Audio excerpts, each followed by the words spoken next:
Happy Mars Day, collective. Mars night. Just want to see how everyone's doing. How the week's gotten off to a start for you. Just cutting up some celery because I am going to make some sort of soup with it. Haven't fully decided on what. Probably gonna be some sort of chicken soup. But on this Mars Day, I figure I might as well get the knives out and engage in something useful so that I can make myself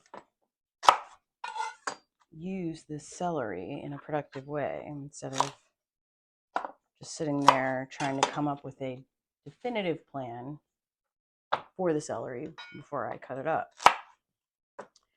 But I wanted to tell a funny little archetypal story to help everyone understand the energies a little bit better.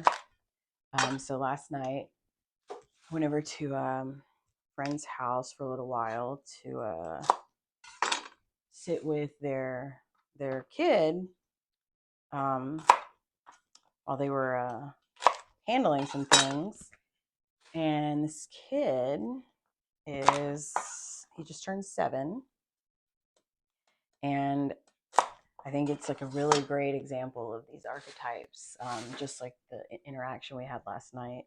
So he's got tons of placements in Virgo, including Venus, which I've talked about Venus in Virgo, and how it's generally considered not happy in Virgo. It's considered in its fall in Virgo, but I went on my little spiel about how I have, I'm partial to Venus in Virgo. It's sort of like a no nonsense type of Venus. Kind of a, I don't know, what you see is what you get, and, kind of drama free in terms of like relationships and,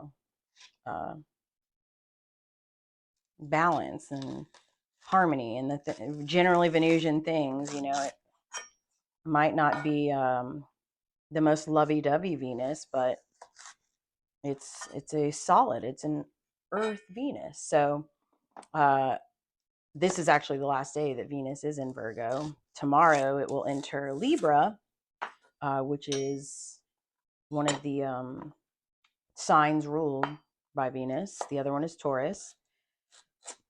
So tomorrow Venus moves into Libra, an air sign. And Venus is happy in Libra, obviously, as a, home sign of rulership. But anyway, getting back to this kid who has his Venus in Virgo, he also has his Mercury, so the planet of thinking, communication, and Jupiter right next to each other, exactly conjunct in Virgo. So Jupiter, expansiveness, broad-mindedness, philosophical thinking. That's a really great conjunction to have, actually. Jupiter right next to Mercury in Virgo. I mean, that's a very like brainy placement. So what's interesting is that it's conjunct, which means two planets right next to one another, but it's an exact conjunction, so they're at the exact same degree. And what's interesting is that so his Mercury Jupiter conjunction in Virgo is almost exactly the same as my Virgo moon. I have a 25-degree Virgo moon. So moon, if you remember, planet of communication, your emotive planet. It's your communication style, so it's very, very, has a big, I guess, impact on your interpersonal relations just every day, how you communicate with everyone, interact with the world. So me having a 25-degree Virgo moon, and then this kid having a 26-degree Virgo Mercury and Jupiter, I find it very easy. It's funny because he just started rambling on about like archaeology and talking about how, did you know there are, lots of things down under us, but they're all covered in mud, and basically just talking about the earth and digging in the earth and fossils and things that I definitely remember being really fascinated about when I was younger. So it wouldn't surprise me if this kid became like an archaeologist, some sort of form of earth scientist when he grows up.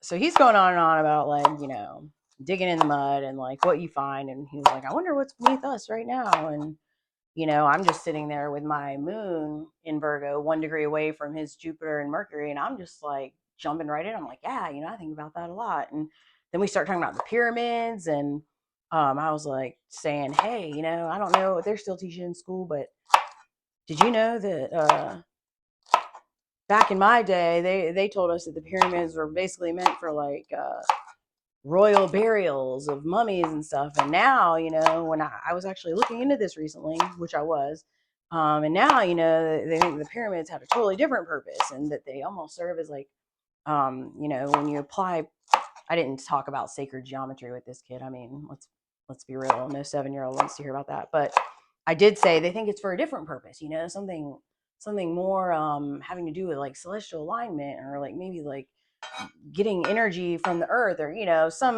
I kept it pretty vague, but he was just fascinated, and we were just going on and on about archaeology and mud covering things, and wondering what, when you see grassy hills, maybe there's another pyramid under there that we just don't know about. So we're just going on and on talking about stuff. And then of course, just like a 7-year-old, you remember that this is a 7-year-old. So then this kid goes, he starts singing just out of nowhere, like, fart, fart, fart, Heather farted. He's just like saying this stuff at the top of his lungs, like just for fun, just to provoke. And if you want to know where that came from, this child also has his natal moon, so his communication planet, emotive planet, is in Aries. This kid has an Aries moon, so Aries being a fire sign ruled by Mars, and the fire sign of sort of like initiation. It marks the spring, it marks the astrological new year, and so him having all those Virgo placements and just kind of solemnly talking about, fossils and the pyramids and erosion and all that. And then, the next minute he snaps into like totally choosing violence. I'm thinking this kid's like winding down, about ready to go to bed pretty soon. And here he is just like snapping in and out of Virgo and Aries energy. But it was also funny because after going on with his fart, fart, fart songs without skipping a beat, this kid just gets dead serious and goes, one day the sun's going to swallow all of us up. I was just like, it's like what I wanted to say was like, well, yeah, you're right. I don't disagree. And so I just looked at him and I just started laughing, and I was like, well, that might be so, but I don't think that's going to be for like billions of years or whatever. And he didn't look worried about it at all. He was just informing me with his Aries moon, but also mixed with his very Virgo minded subject matter of like earth science, just totally like.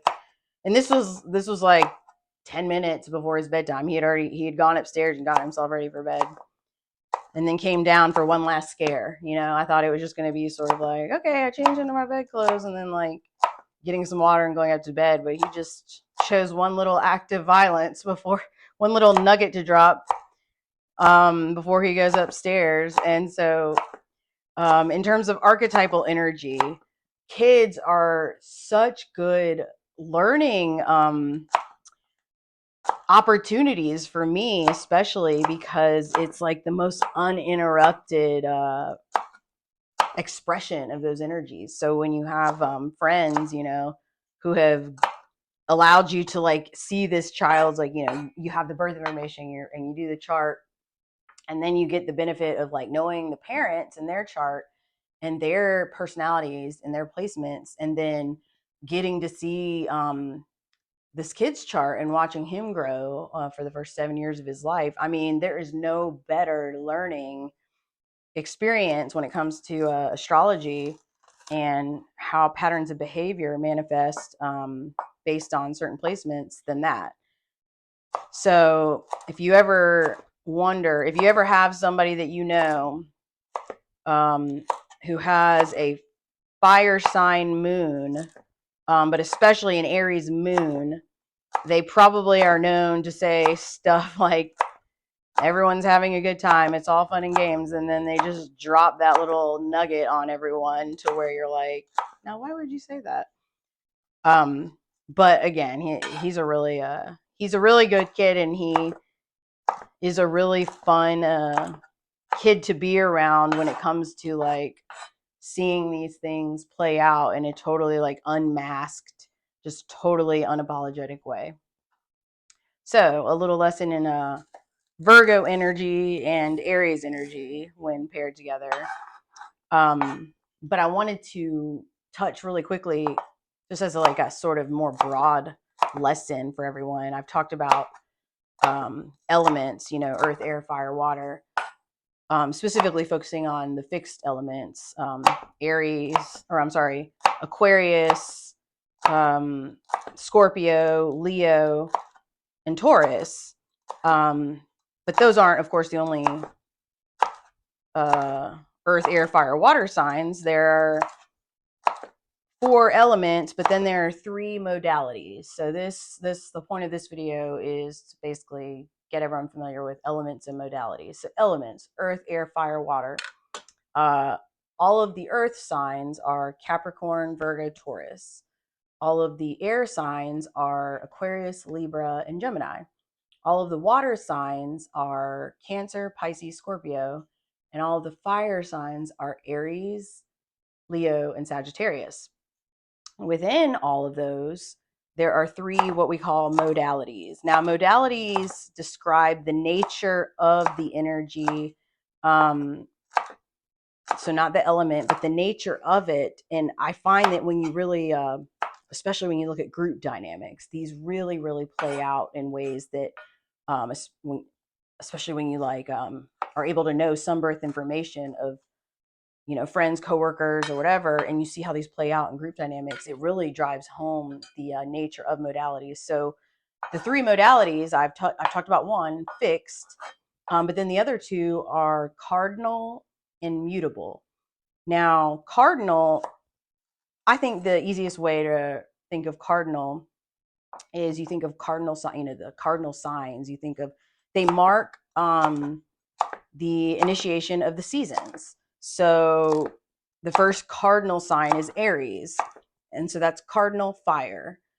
When you quite literally think about the spring and when Aries season starts, it's literally that first spark of energy and initiation in the seasonal new year, in the astrological new year. It's like when all the things start springing up and coming to life. It's that fire energy. It sets the tone.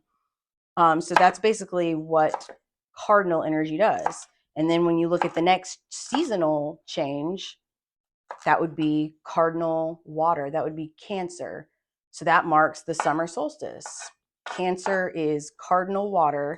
So Cancer is going to be known as like sort of setting the emotional tone.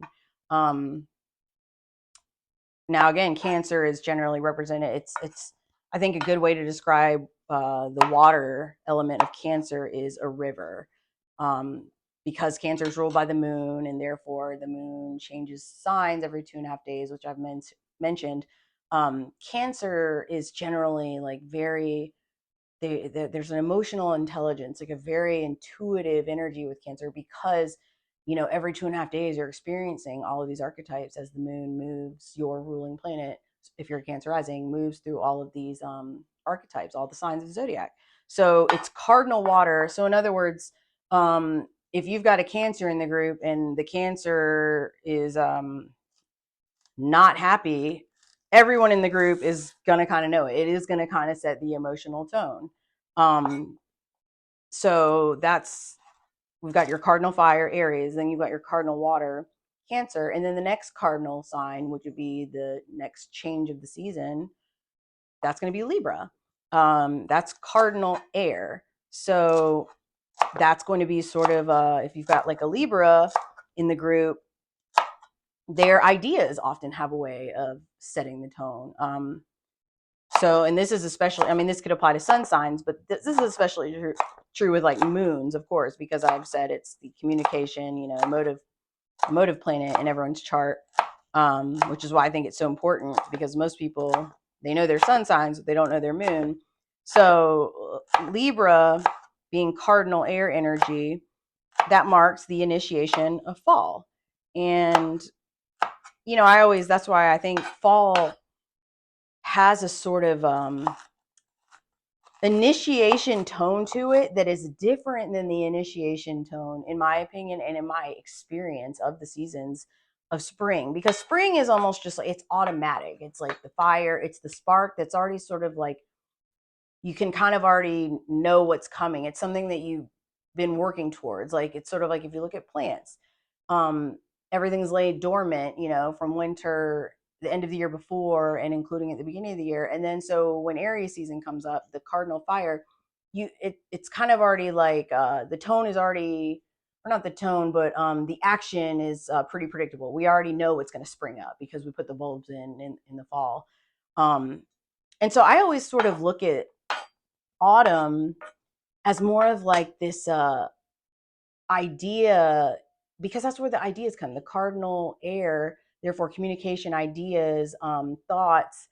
uh, that's where I think fall kind of presents this opportunity for imagining how you want not only to finish up the year, but how that's going to carry over into the next year. So, a lot of people sort of look at fall as like, oh, the year's wrapping up, and you're almost like looking at what you didn't get to do this year. Have you ever noticed that? Because, once the summer ends and you're thinking, oh, there's only this many months of the year, there's this like inclination, at least a past version of me used to look at it this way, of sort of like, oh, things are wrapping up, and almost stuck with the same energies in a way of how the year has gone prior. But I don't know, I kind of find that, especially this year for me personally, conceptualizing Libra season, therefore cardinal air, as this invitation um, for initiating new thoughts, like reimagining something instead of just sitting in the energy of the year past, sort of going ahead and like initiating new thoughts, taking something that you thought was a negative and like alchemizing it into like looking at it from a new perspective. That would very much be utilizing cardinal air energy that I think feels really natural in the autumn. I think it makes sense too. A lot of people, they go off to school in the autumn, and a lot of times, like, if you're going off to college or going off to study something, there is that like initiation of like of thought that, I mean, it's kind of obvious when you're going off to school and you're learning something. It's like um it feels like a new start when you're going off to college in the fall. It doesn't really feel like you're continuing or wrapping up anything from the summer in that respect. So that would be, in review, the third cardinal energy. We started with Aries, cardinal fire, then we went to Cancer, cardinal water, Libra, cardinal air, and then the last one is Capricorn, and that's cardinal earth, and that marks, of course, winter. And so it's ruled by Saturn, as I talked about in the Saturn video. Saturn rules Capricorn and Aquarius. And so Capricorn energy, it's got a very Saturnian quality, right? I mean, of course, you look at it's winter, it's dark, the days are short. So there's a seriousness with like Capricorn energy, because it is cardinal, so it sets the tone. Like, when there's Capricorn energy there, because it sort of initiates that more serious tone, that sort of down to earth tone,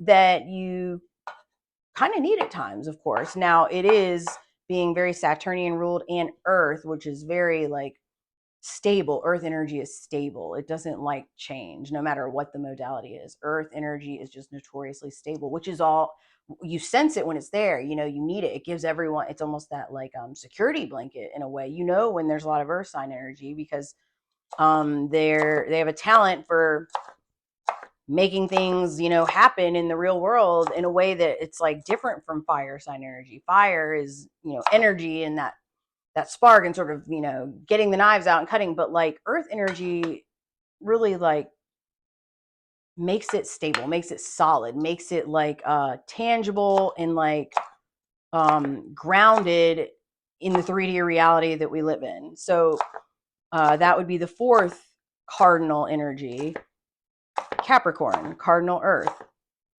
So then what happens next when you follow how the signs go, you got the fixed energies, which kind of like quite literally fix it in place. So you've got the cardinal signs that have initiated the tone, whether it's like initiating the earth energy tone, initiating the fire energy tone, initiating the emotional energy tone, or initiating the air energy tone, the thoughts.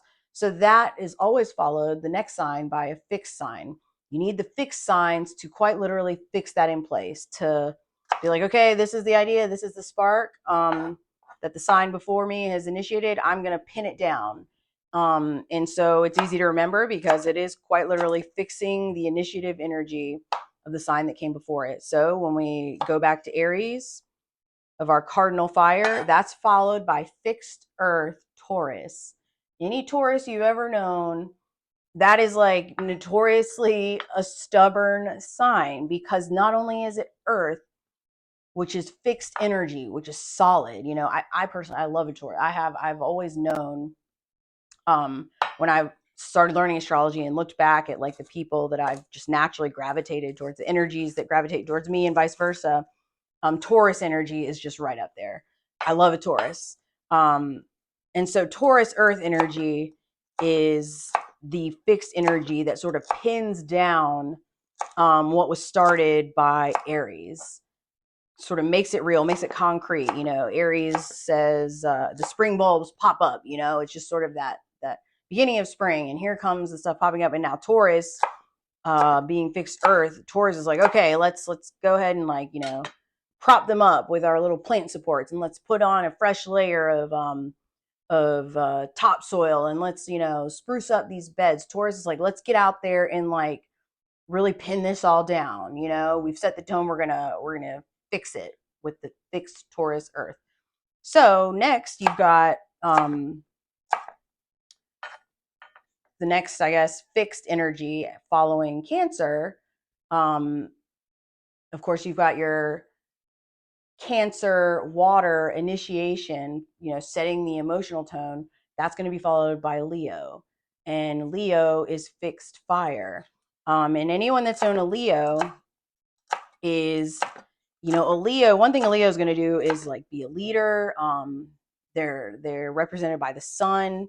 They're known to be very loyal, passionate. It's a very warm, a warm fire energy. Now it's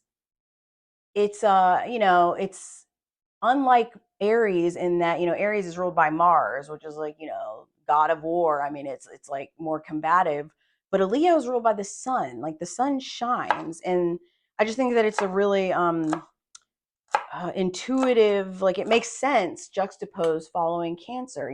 Cancer is like the mother of the zodiac. It's the moon setting the emotional tone.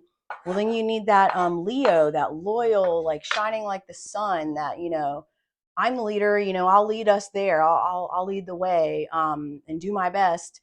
It quite naturally would seem that a Leo would be perfectly placed as the energy to fix what tone emotionally the cardinal water sign of Cancer has set. So you've got your fixed fire Leo that follows your cardinal water Cancer. So then we fast forward. What was the next cardinal sign? That's cardinal air, Libra. Setting the ideas in place, right? Like let's let's imagine a new way of looking at this. We've got our scales of justice, maybe like balance out a thought that I had been thinking about this year, and then reconceptualizing it, and then using that cardinal energy of Libra air, the fall starting, and formulate a new idea. Well, so then after Libra comes Scorpio. That's going to be your fixed water. Now, Scorpio is very much it's a water sign that I would generally associate with. I say that Cancer is a river, and I don't even remember if I actually said that earlier when I went on my tangent about Cancer energy and the moon and needing to be very like it's emotional, but it has to treat emotions like a river, like you feel all of them, but they still flow right past you. And that's quite literally what it's like to have prominent Cancer placements. So um, if I liken Cancer water energy to a river, I'm going to liken Scorpio water energy to a well. Now, that basically means like stagnant water. It's very, and Scorpios are notoriously known for sort of like being emotional in a fixed way, like sort of stuck in those emotions, and that water just sort of festering. Like it's very hard for a Scorpio to move on from a perceived emotional slight because that water is a well. That water just sits there. It doesn't flow past like Cancer. But a Cancer is going to come off as more sensitive in a way, as a cardinal sign, and the sign of the moon, and it's like associated with mother energy, nurturing energy. But Scorpio water is fixed, so a Scorpio water energy is going to come off as like more tough, probably. But that's just that fixed energy. It's fixed. It's not going to just sort of let the emotions roll past, because that's just not the nature of the Scorpio archetype. So whatever it is that the cardinal, the ideas, the thoughts that have been initiated by the Libra archetype preceding Scorpio, once Scorpio comes around, it's fixing it in the emotion of that sort of still water that sort of characterizes the Scorpio archetype. So that's the fixed water, which follows, Libra, cardinal air. And so then fast forwarding to the last cardinal sign of Capricorn, the cardinal earth, Capricorn is followed by Aquarius, and that is fixed air. So, you've got those are interesting because they're both ruled by Saturn. So it can feel very heavy, like the energy of just Capricorn and just Aquarius, in terms of, especially when it comes to the tones. So say you've got like cardinal, you've got your cardinal earth of Capricorn, ruled by Saturn. So it's like, all right, like no nonsense, and like get all our P's and Q's in order and all that. And then you've got the Aquarius, like fixed air, to kind of like pin it down, also ruled by Saturn. So that energy, when combined, can get things done.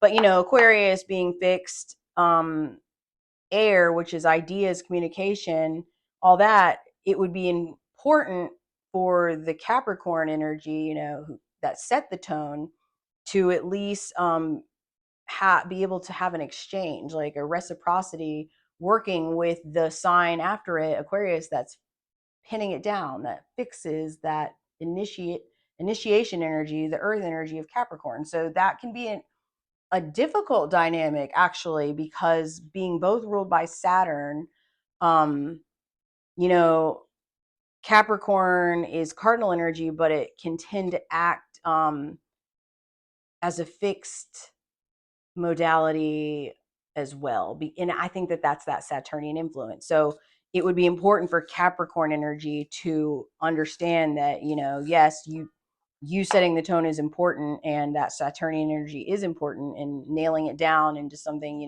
concrete, grounded in the earth, that is practical. But, the fixed air energy of Aquarius is a very important complement to that. So now we're going to go to the last modality, which is mutable.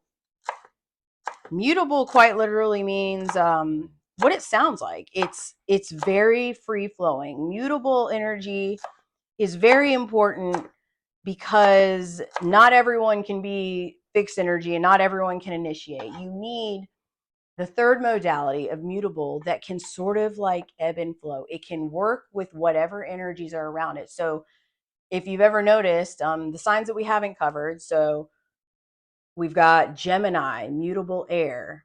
Gemini follows Taurus, the fixed earth energy. So starting with the first three of the zodiac, Aries, cardinal fire, Taurus, fixed earth, and then Gemini, mutable air. That's a great combination because the Gemini has the ideas. Gemini is ruled by Mercury. A Gemini, represented by the twins, a Gemini can genuinely see all sides of everything. Their brains are always going. They're mercurial. So they're great. They're free flowing with the ideas all the time. Their brains generally don't stop, but they're mutable. You can plop them in any group, and they don't need to be the one interrupting and initiating. They actually generally aren't going to initiate. Um, they're just pretty much in their world all the time in their head. So it's perfect, for Aries and Taurus to sort of do what they do, initiate and then fix it down, and then get the Gemini, ask the Gemini what their ideas are, and they've got tons of them, and they'll work with the energies that are already there. Very, very adaptable energy, mutable energy, very underappreciated. I think it's easy to sort of, especially if you've got a lot of fixed energy there, sort of steamroll over the mutable energies in the room. But the mutable energies' strength is being able to fit in any group because, I mean, that's just the nature of the mutable energies. So, you go to your next mutable energy. What comes after Leo is Virgo. That is a mutable earth energy. And as a Virgo moon, I can definitely attest to how that it's quite useful, especially as a moon placement, having immutable energy, because my sun placement is Aquarius. So that's fixed air. So that's like your purpose, your identity. It's very hard for me, in other words, to reimagine and like mold. I can't be flexible in that way. It's almost like the my idea of my purpose and who I am and how I am supposed to show up in that way, in a dynamic, in any group dynamic, or just standalone, is quite fixed. And so it's more challenging for me to reimagine my sense of purpose in that way. But when it comes to how I communicate, I think having a mutable moon placement is ideal, because that's one thing in groups that is the most useful. Is I am very good at reading the energies that are around me and adapting my communication style accordingly. That is the talent, in my very biased opinion, but also, grounded in my understanding of the energies and the modalities of having a mutable moon placement, is that, so a Gemini moon could very much relate to this as well, of course. But a Virgo moon, of course, it's earth, mutable earth. So I very much gravitate towards, I have a tendency to gravitate, instead of getting like stuck in my head in terms of like what a Gemini moon would be more inclined to do. I have that earth like stability. So it's in that way I very much am. It seems a little bit more fixed in terms of how it shows up, if that makes sense. So Gemini being a mutable air, that's like the ultimate like malleable. It's almost like helium, and it can almost get lost in the clouds. But a Virgo moon, it's also a mutable moon, but being an earth mutable moon, there is going to be this sort of assertiveness that kind of comes off more, and you could mistake it for being fixed, but it's not. It's just assertive. I guess it's just more assertive in the way it comes off than maybe a mutable air moon. But it is adaptable, highly adaptable, and stable. So then you come to the next mutable energy, and that would be Sagittarius. So I think that's interesting. Sagittarius is fascinating to me because it's a fire sign, but it's mutable fire. So I think that makes Sagittarius, energy, which reminding everyone we all have all the energies. It just really depends on what area of life each sign rules over, which if you have your birth chart done, that can be determined. And Sagittarius is a really interesting energy, like I said, because you associate fire signs with like that initiation and sort of like, it's sort of hard to think of fire as like mutable in any respect. It seems sort of like an oxymoron.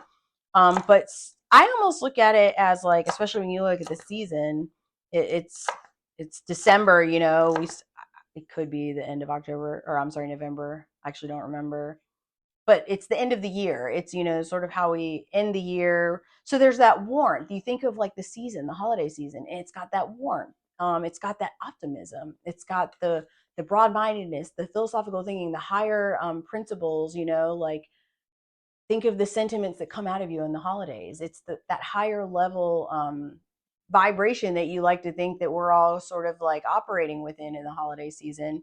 Optimistic and jovial and sort of but definitely warm and mutable, because you look at the dynamics of the holiday season, and it sort of requires that flexibility, the adaptability of a mutable sign. So I don't know, I kind of look at Sagittarius, mutable fire, as almost that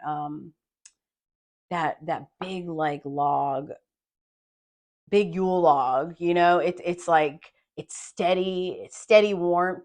But it's not just like these huge flames. It's not showy and loud and flashy. But it's that kind of persevering warmth. And that's kind of the nature of optimism, isn't it? It's ruled by Jupiter. And so I don't know, I kind of, when I think of mutable fire and I think of Sagittarius, I definitely think of that sort of warm glow of the big Yule log on the fire. It's it's big, so it's got that, like, it's like a very warm log. It almost like radiates from within, but the flames aren't very big. It's just a steady warmth that burns for hours and hours. Just think of a Yule log that just never burns out. That's sort of the nature of like Sagittarius warmth. It's an optimism, just being ruled by Jupiter. That isn't, the match being lit and the flames going up with like the lighter fluid like Aries would be. It's Jupiter. It's just naturally warm, and comes from like a place just inherent within the Sagittarian archetype. So that's our mutable fire energy, Sagittarius. Then the last mutable sign we have is mutable water, and that's Pisces. That's the last sign in the zodiac, and Pisces follows Aquarius. So mutable water, that's probably, in my opinion, like one of the most difficult ones to work with in terms of placements. Anyone that I've known who has prominent Pisces placements, Pisces associated with the ocean. So going back to all the water signs, like I've said, you've got Cancer, which I've said is like a river. It's like Cancer is very adept at experiencing the emotions, but the challenge is to not become them, because it's going to change every 2.5 days as the moon moves through all those signs.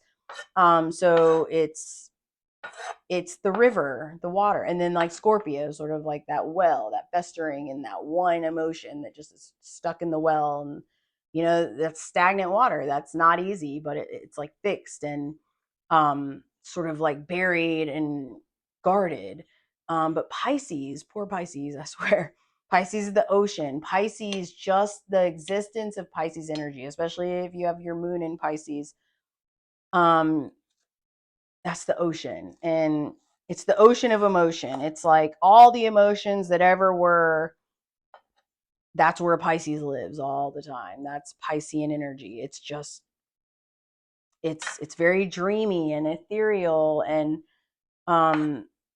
it would probably feel tempting to dissociate all of the time with heavy Pisces placements, because that's a hard existence to like carry that, carry all the emotion of the ocean, so to speak, of our shared emotional archetypes that are, you know, kind of deep within all of us that we can draw from. That's Piscean energy. It's mutable as well, so it's like it's just sort of there in the background, and it can adapt to any situation, but it's heavy because it's very much going to be feeling all of the surrounding energies a lot. You know, that's Piscean energy. So if the Pisces, you know, in the background of the group is quiet and just sort of like seeming like they're dissociating and like off in la la land, they might be, but it might be because all of the energies, like the tensions and dynamics of the group, are just too much. Like it's sort of in the nature of Pisces, a bend towards escapism, but almost as just like a way of coping with carrying that Piscean energy, being like having that archetype play such a prominent role in like your general makeup. So um, I don't know. I think that knowing these things personally for me has helped a lot, because I think a lot of people, they don't have like, we don't have the language to express a lot of the things that we feel inside, and we're often left just sort of like in that mentality of like, oh, it must just be me, it must be something wrong with me, or why does everyone else seem to have such an easy time adapting, you know, to like the group? How can some people seem so malleable in a way that makes it easy for them to like get along with people, new people, whatever, and to be able to adapt, you know, just on a moment's notice? This is why the archetypes are really important. Like, honestly, I think that in order to be able to interact with one another more effectively and therefore have more fulfilling relationships, more fulfilling emotional lives, and our experience of life in general, knowing yourself in these ways is crucial. Like, I mean, I also think it gives you kind of a sense of confidence, like having that self-awareness. It's almost like you don't feel like a slave to some unknown thing that you know is going on inside you, but you just don't have like the language to express. And you know, these placements that we have, we're not like a slave to them. We're not you know, it's not like, oh, I've got a Pisces moon, I guess I'm just forever just stuck in this emotional purgatory. No, it's almost, I mean, to me, knowing these things about yourself, now you can get somewhere. Now it's like, okay, knowing that I have this and this might be a challenge, um I now know that I should put a lot of my energy into like this one area, because this is going to be a challenging placement. And then, you know, instead of just sort of feeling like you're struggling on all fronts, because it all actually is boiling down to your, you know, your moon placement that makes you extremely sensitive and extremely like, your antenna is just always up to the collective emotions, especially in groups that you're in, and you're always having to bend and mold and be adaptable to the emotions and personalities around you. That is your strength, but that's energy spent. So, you know, if you're feeling like down on yourself because it seems like you need more recovery time after a day out with a lot of different people than like anyone else, no, that's just in your nature. That's your that's your superpower, honestly, you know. And yeah, it's more of an energy expenditure for you than others, but everyone's got their their challenge points, I guess I should say. I don't even want to say strengths and weaknesses, because I think it helps to look at these archetypes not as good and bad. Like, no one's chart is good or bad. Every chart has its like really beneficial placements, and it's not so beneficial placements. But it's been my experience that the unique combination of everyone's placements are there that way for a reason. It's like your sort of like map to unlock, almost like to master. And it's like it's a slow process. Usually it takes people a lifetime if they're lucky.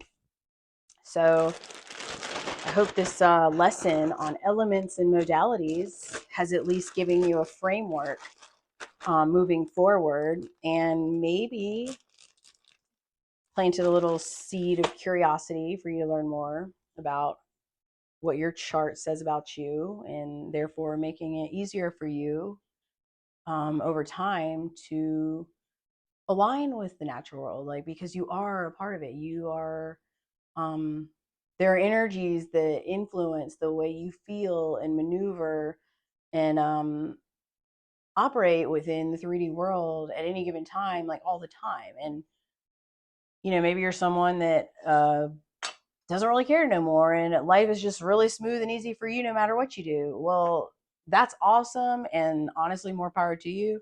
That has definitely not been my experience. My experience has only become easier personally for me to cope with when I was able to step back and, like, almost have this, like, window into who I am, and therefore giving myself a permission to just be that and to work with the challenges as they presented themselves right there on this blueprint of who I am. And so here I am, hoping to convince you that maybe the same can happen for you.